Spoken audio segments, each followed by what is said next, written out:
Hello, everyone. Welcome to A Garden a Day with Maidenbrock Gardens, where we explore the world one garden at a time. Today's episode is a flashback to 2025. We are revisiting some of the gardens we explored last year, and in this episode, we head to the Caribbean for 6 tropical island gardens. Enjoy! But first, it's a new year. We are starting something new, and we hope you will too. If you haven't subscribed to A Garden a Day yet, I hope you decide this is the year you will tap on that button. You can also find us on Substack, where you can subscribe to read our latest newsletter. You can find us as Maidenbrock Gardens or click on the link in the show notes. Thanks. Now, on to today's 6 islands in the Caribbean. We are going to the U.S. Virgin Islands, to the island of St. Croix, to St. George Village Botanical Garden. And as a bonus, if you are a U.S. citizen, you don't even need a passport. Established in 1972, St. George Village Botanical Garden covers 16 acres of tropical gardens planted with over 1,500 native and exotic plant species growing amidst the ruins of a 19th century Danish sugar plantation. So much history is interwoven amongst the native and pan-tropical plants in this garden. We're talking 2,000 years of history, and it's documented in a museum within the garden, housed in a restored colonial-era workers' cottage that was originally built to house enslaved workers on the sugar plantation. This is not just a garden for beauty. This is also a garden for learning and a garden for thinking. And that, friends, is exactly the kind of garden I adore. Preservation is important to the folks at St. George Village Botanical Garden. They've made an impressive go at preservation on many levels. Their herbarium contains over 6,000 dried and pressed plants, representing about 80% of the plants found in the U.S. Virgin Islands. And they also keep a seed bank to store and preserve seeds to conserve genetic biodiversity. One plant that is especially important to them is the St. Croix native Agave agersiana, which is on the endangered plant list. Preservation is important to the folks at St. George Village Botanical Garden. They've made an impressive go at preservation on many levels. Their herbarium contains over 6,000 dried and pressed plants, representing about 80% of plants found in the U.S. Virgin Islands. And they also keep a seed bank to store and preserve seeds to conserve genetic biodiversity. One plant that is especially important to them is the St. Croix native Agave agersiana, which is on the endangered plant list. If you get a chance to visit, don't miss their native arboretum that includes over 20 species of trees that are considered native to St. Croix. You'll also find a naturalized forest and over 25 species of palm. Throughout the garden, you'll find collections of bromeliads, cactus, succulents, ferns, and over 60 species of orchids. Heritage gardens grow plants that have been traditionally vital to everyday life, welfare, and well-being of the islanders. These gardens include medical plants, plants used for dyes and weaving, for building materials, spices, fruit trees, and sugarcane. December to April is peak tourist season, and there is a reason for that. Summer gets a bit too hot, and late summer to fall, I'm sure we can all remember, is hurricane season. Still, good times to visit if the weather cooperates, but of course you'll want to check before you go. The garden is open from 9 a.m. until 3 p.m. every day of the year except Christmas Day, but you might want to check with the garden before going for updated hours and ticket prices. As an extra bonus, check out their website and social accounts. They are top-notch. Whoever is working on those has a really good eye. It's quite wonderful. Bravo to them. I've included links to those as well as other sites that might interest you, including one to TripAdvisor. There are stunning photos from visitors on there that I think you'll enjoy. Now, doesn't St. George Village Botanical Garden sound like a great place to visit? It's beautiful, it's smart. Oh, it's exactly how I like it. We need to head to the Caribbean again. This time, to the British West Indies, to the island of Monserrat to the Monserrat National Trust Botanical Gardens. Monserrat is called the Emerald Isle, both for its lush green canopy and for its Irish Carib heritage. And this tiny island has it all: a tropical rainforest with hiking trails, overgrown banana plantations and rubber tree groves, mysterious petroglyphs, black sandy beaches, and an active volcano. The island is also a birdwatcher's paradise, with hummingbirds, cuckoos, and purple-throated caribs, to name a few, and a popular spot for scuba divers interested in exploring undersea magma and coral reefs. The Botanical Garden is fairly new as far as botanical gardens go. It began in 2005 to provide a resource for islanders as well as an attraction for tourists. It replaced a previous botanical garden located in Plymouth, the former capital of Montserrat. In 1995, a series of eruptions from the Soufriere Hills volcano sent ash and lava flows to cover much of Montserrat, including the capital city of Plymouth. A series of eruptions followed, covering the city with more than 4 feet of ash, causing buildings to burn and making habitation impossible. Plymouth and the entire southern half of the island was designated an exclusion zone. No one is allowed to enter the zone for their own safety. Nearly 2/3 of the island's population was evacuated overseas, and most have not returned. Plymouth was the seat of government as well as the center of commerce and services for the island. Some of what was lost was rebuilt on other parts of the island, including the Botanical Garden. The Botanical Garden provides an educational resource for children and adults, and also conducts scientific research into the island's plants and ecosystems, with efforts toward long-term conservation. The garden grows plants in a plant nursery, with a focus on growing and establishing plants that are endemic to the island. A pretty little flowering shrub called the pribby hedge, or Rondeletia buxifolia, is endemic to the island. The garden has planted it along the garden's boundary to demonstrate and encourage locals on the island to choose native when planting hedges on their own properties. The shrub was once thought to be extinct, but the Botanical Garden has successfully propagated the plant, and it is now flourishing. They are also working to conserve the Center Hills, the largest remaining intact forests on the island. The garden displays some of the native plants that are found in this rich, biodiverse region. They also provide an education center to provide the community with information on how to conserve the Center Hills. The Monserrat National Trust Botanical Gardens include a medicinal plant garden, a goat habitat representing vegetation growing on the steep slopes of the island's mountains, an orchid house, a cacti and succulent garden, and a palm promenade, a gorgeous and shady walkway showcasing the wide variety of palms found in the Caribbean islands.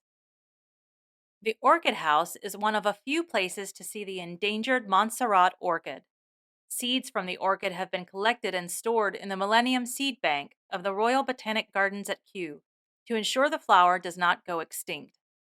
The orchid house also includes other regional orchids and a growing collection of hybrid orchids. The medicinal garden showcases plants used traditionally to cure and heal on Montserrat.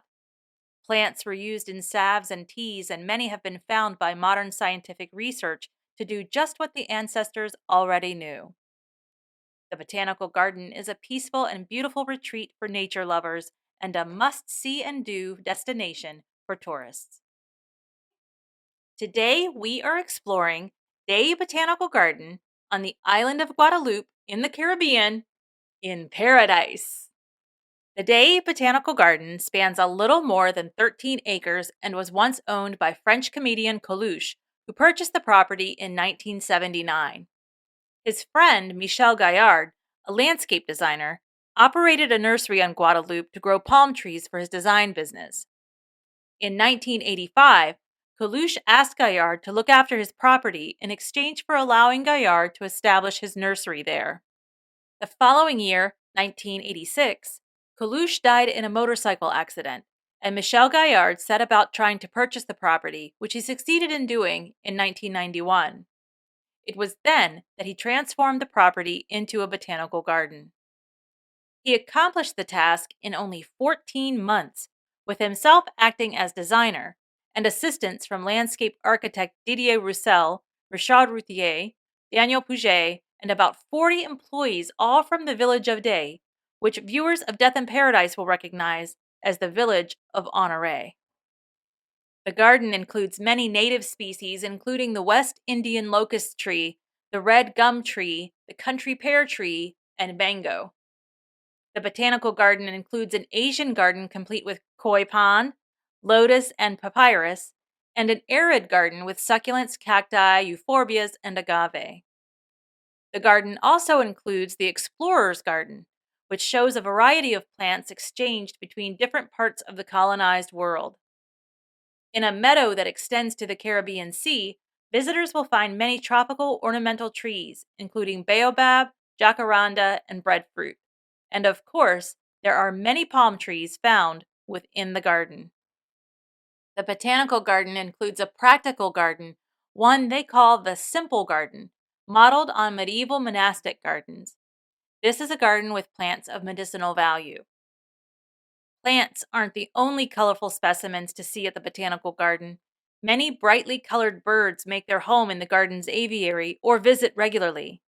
Lorikeets, macaws, hummingbirds, and pink flamingos, to name a few. And don't forget the other creatures in the garden. The garden is home to koi, of course, in the pond I mentioned earlier, and also Guadalupan goats. The botanical garden recognizes the value of biodiversity and is working to protect plants native to Guadeloupe. Currently, there are 256 species of Guadeloupe flora threatened with extinction. The garden has put protective measures in place to aid native plants and manage the land in a responsible manner. The Deshaies Botanical Garden is open every day of the year from 9 to 5:30. The last entry for the day is at 4:30. There's a snack bar offering island fast food and sandwiches, or you can opt for the gorgeous plant-side restaurant. Try to get a table outside if you can. The menus for both spots are available on the Botanical Garden's website, and I've included a link in the notes. The garden hosts workshops throughout the year on garden design, medicinal plants, and propagating plants, among other topics. The garden also hosts a big event each year on the first weekend of June, the Rendezvous au Jardin. But if you want to immerse yourself in the botanical garden, you can do that. If you remember, toward the beginning of the episode, I mentioned the villa where Detective Richard Poole breathed his last breath. Well, you can stay there. The villa is available for rent and can accommodate up to 11 people. It includes access to a swimming pool and barbecue. There is also a smaller bungalow available for rent in the garden. The bungalow can accommodate only 2 guests, but it too allows access to the garden off hours. The garden grows more than 1,000 species of plants, both native and exotic, and there will surely be something there to delight the senses. My tween-age son just recently discovered the Pirates of the Caribbean movies, and those were the inspiration for today's garden visit. Andromeda Botanic Gardens on the lovely island of Barbados. Described by the Royal Horticultural Society as one of the most unique and outstanding gardens in the world, Andromeda Botanic Gardens was created by Iris Benaki, the queen of Barbadian horticulture, in the 1950s as her own private garden. Andromeda spans 8 acres and is considered Barbados' first and largest botanic garden. Prior to Ms. Benaki's garden, the island was mostly a center for growing and producing sugar. The garden is made up of 20 connected gardens and was from the start both a pleasure garden and a botanic garden. There are more than 500 different plant species represented in the garden, including more than 100 species of trees. Expect to see many wonderful tropical plants, orchids, palms, hibiscus, bougainvillea, and more. There are water features throughout the garden with water lilies and koi.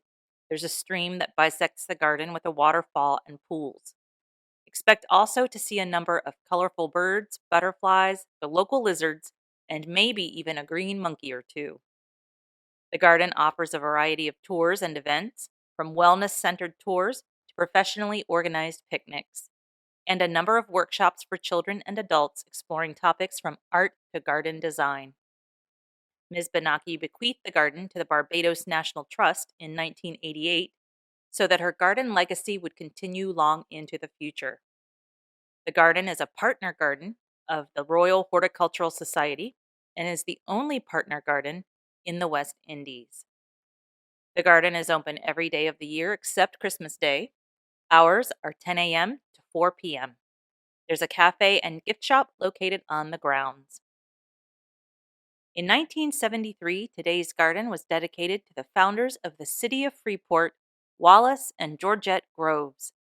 Today we are exploring the Garden of the Groves on Grand Bahama Island in the Bahamas. Wallace Groves first encountered the Bahamas in 1946 and saw opportunity. Within 10 years, he had obtained logging rights for the island's native pine forest and had established the Grand Bahama Port Authority. He made a proposal to the local government to create the city of Freeport and developed the infrastructure, including a deep water port, power and water plants, roads, and an airport. He also built schools and churches. He was also a person of controversy, but I'll let you read about that in your free time. On March 3, 1973, the garden opened to the public. Just a few months later, in July, the Bahamas gained its independence from Great Britain.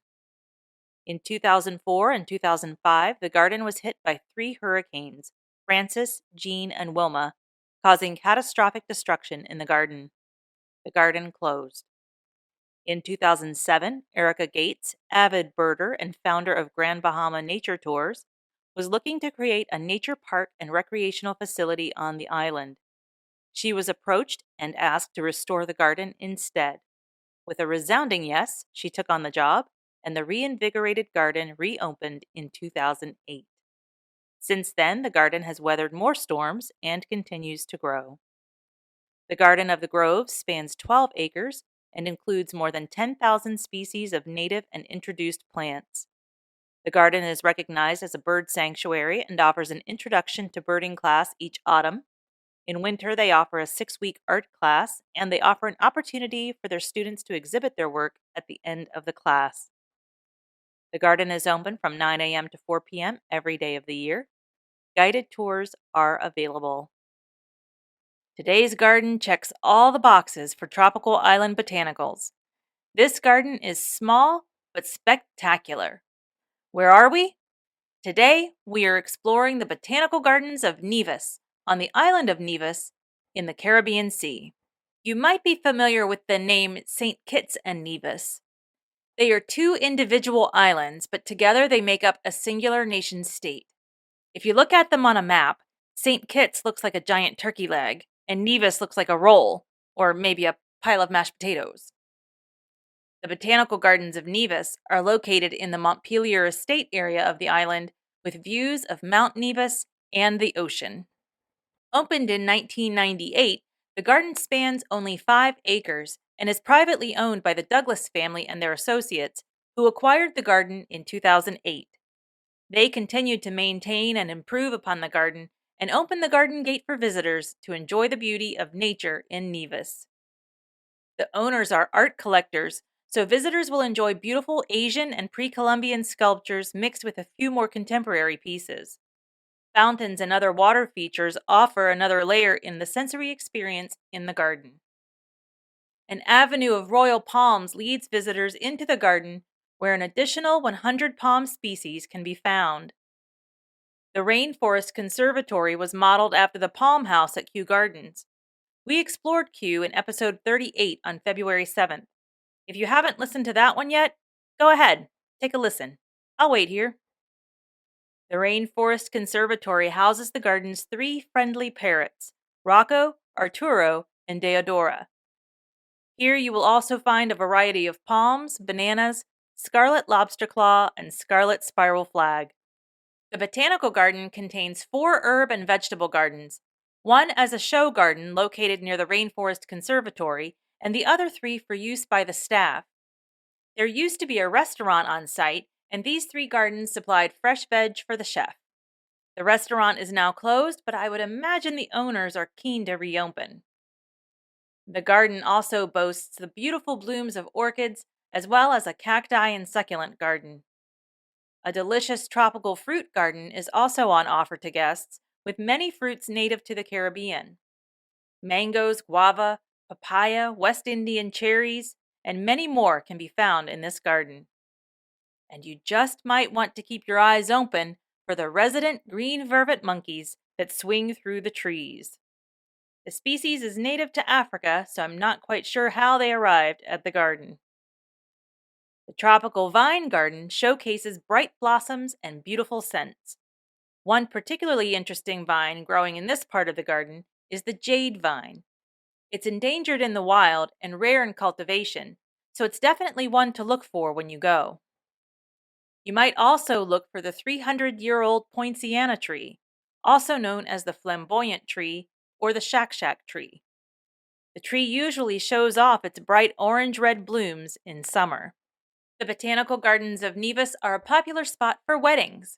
The Nevis Great House, a newer house built to resemble the classic island houses of old, can accommodate up to 200 wedding guests, and a few garden spots make for a beautiful backdrop for an outdoor island wedding. The garden includes a plant nursery and a gift shop, which are open when the garden is open, and the gardeners here also raise bees. The honey is available for purchase in the gift shop. Check with the garden for open days and times before you go. It seems they vary with the season. This well-manicured garden offers a relaxing day out among the flowers as you enjoy your time on the island. Well, that's about it for today's garden visit. Subscribe to the podcast to find out where we are going next. Thank you for listening today and every day. If all goes well, I'll be right back here in about 2 weeks. See you then.